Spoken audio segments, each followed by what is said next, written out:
নমস্কার। আমাদের আজকের প্রার্থনা। তোমরা প্রার্থনায় নিবিষ্ট থাকো, সর্বদা সজাগ থেকো এবং প্রার্থনার সময় প্রথমে ঈশ্বরকে ধন্যবাদ জানিও। ধন্যবাদ প্রভু যিশু। প্রভু পরমেশ্বর, যখনই আপনি আমাদের মনে আসেন, ধন্যবাদ জানানোর সুযোগ ব্যবহার করতে আমাদের সাহায্য করুন। জয় যিশু। ধন্যবাদ প্রভু। আমেন। যদিও অবিশ্বাস্য ঈশ্বরের প্রশংসামূলক আয়তন বাজারে রয়েছে, ডিজিটাল মিডিয়াও অন্তদণ্ড, কঠোর মন্তব্য এবং আত্মপ্রচারে ভরে গেছে। সব কিছুই বিশ্বাসের নামে। জয় যিশু। নমস্কার। যারা যিশুকে পরিচিত করতে চান তাদের জন্য এটা হতাশাজনক।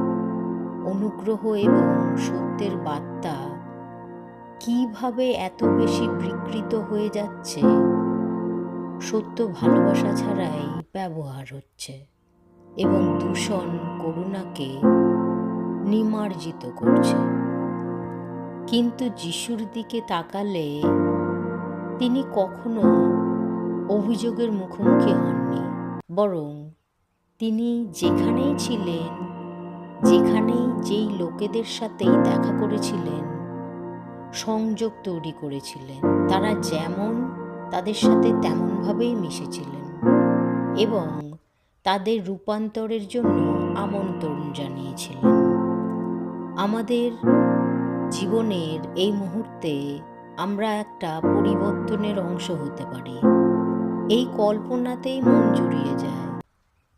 যদি মানুষ শত্রুতার পরিবর্তে মুহূর্তের অংশে দয়া খুঁজে পায়, অহংকারের পরিবর্তে তারা নম্রতা দেখতে পায়, কোলাহলের পরিবর্তে তারা জ্ঞান, করুণা এবং সত্যের কণ্ঠস্বরের মুখোমুখি হতে পায়।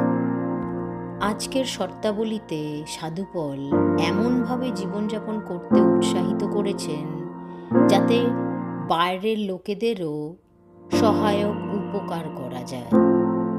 যারা খ্রিস্টে বিশ্বাসী নয় তাদের সঙ্গে বুদ্ধি খাটিয়ে আচরণ করো আর সমস্ত সুযোগের সদ্য ব্যবহার করো।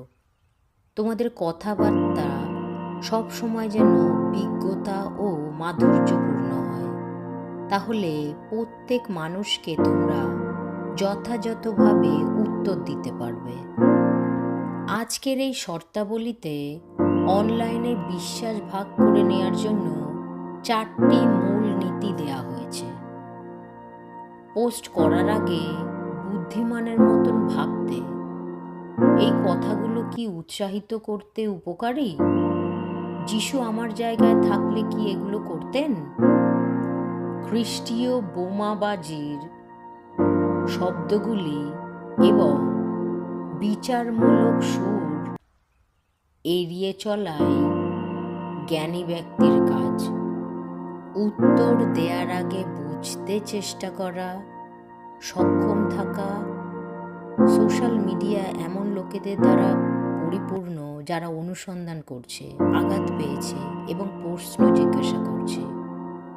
কঠিন আলোচনায় জড়ানোর আগে একটু থামুন। আপনি কি সেই অনুগ্রহই দান করছেন যা আপনি পেয়েছেন? সুসমাচার আসলে সূক্ষ্ম, শুদ্ধ, কেবল আবেগ নয়, সৃজনশীলতা এবং খাঁটি কথা। বিশ্বকে দেখাও যে যিশু কেবল কোলাহলের মধ্যে অন্য কোনো মন্তব্য বা মতামত নয়, তিনি নিজেই জীবন। তাই পোস্ট করার আগে নিজেকে জিজ্ঞাসা করুন, আমি কি জ্ঞানী? আমি কি সক্রিয়ভাবে, যত্নশীলতার সাথে এবং শ্রদ্ধার সঙ্গে যিশুকে তীক্ষ্ণভাবে উপস্থাপন করছি? আমি কি সদয়ভাবে সাড়া দিচ্ছি? আমি কি মানুষকে বিশ্বাস সম্পর্কে গভীরভাবে ভাবতে বাধ্য করছি? যদি এই কথাগুলোর উত্তর হ্যাঁ হয়ে হয়ে থাকে, তাহলে এই ডিজিটাল উপস্থিতি জনাকীর্ণ, বিশৃঙ্খলায় পূর্ণ এই পৃথিবীতে জ্যোতির মতো আলো হয়ে উঠবে, যা মানুষকে সরাসরি যিশুর দিকে নির্দেশ করবে। এই সঙ্গে আমাদের জন্য প্রার্থনা করো যেন ঈশ্বর আমাদের জন্য অপরের কাছে সুসমাচার প্রচার করার সুযোগ করে দেন। প্রার্থনা করো আমরা যেন এই নিগূঢ় তথ্য যা ঈশ্বর খ্রিস্টের সম্বন্ধে প্রকাশ করেছেন তাও লোকেদের জানাতে পারি। এই সত্য প্রচারের জন্যই আমি আজ কারাগারে আছি। প্রিয় প্রভু পরমেশ্বর, অনলাইনের অফুরন্ত কোলাহলের জগতে আমাদের ডিজিটাল জগতে আলোর মতো করে তুলুন। আমাদের অনলাইন উপস্থিতির মাধ্যমে আপনার জ্ঞান, অনুগ্রহ এবং সত্য প্রতিফলিত করতে আপনি কি আমাদের সাহায্য করবেন?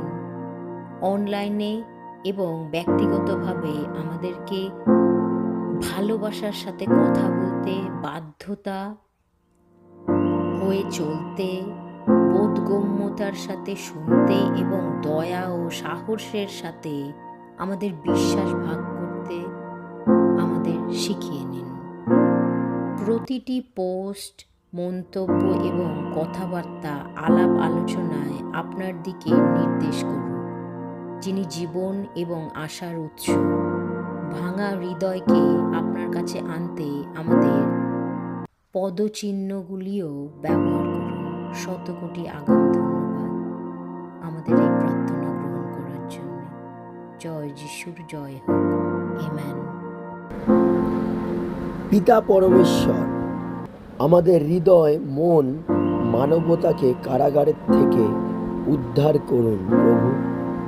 শুধু ক্ষতিকারক জিনিস, মিথ্যা চিন্তা ভাবনা, ধারণার কারাগার থেকেই নয়, বরং এমন সব বিক্ষেপ থেকে যা আমাদেরকে আপনার কাছ থেকে দূরে সরিয়ে দেয়। আমাদের অনুরোধ গ্রহণ করার জন্য শতকোটি আগাম ধন্যবাদ। জয় যিশু। আমেন।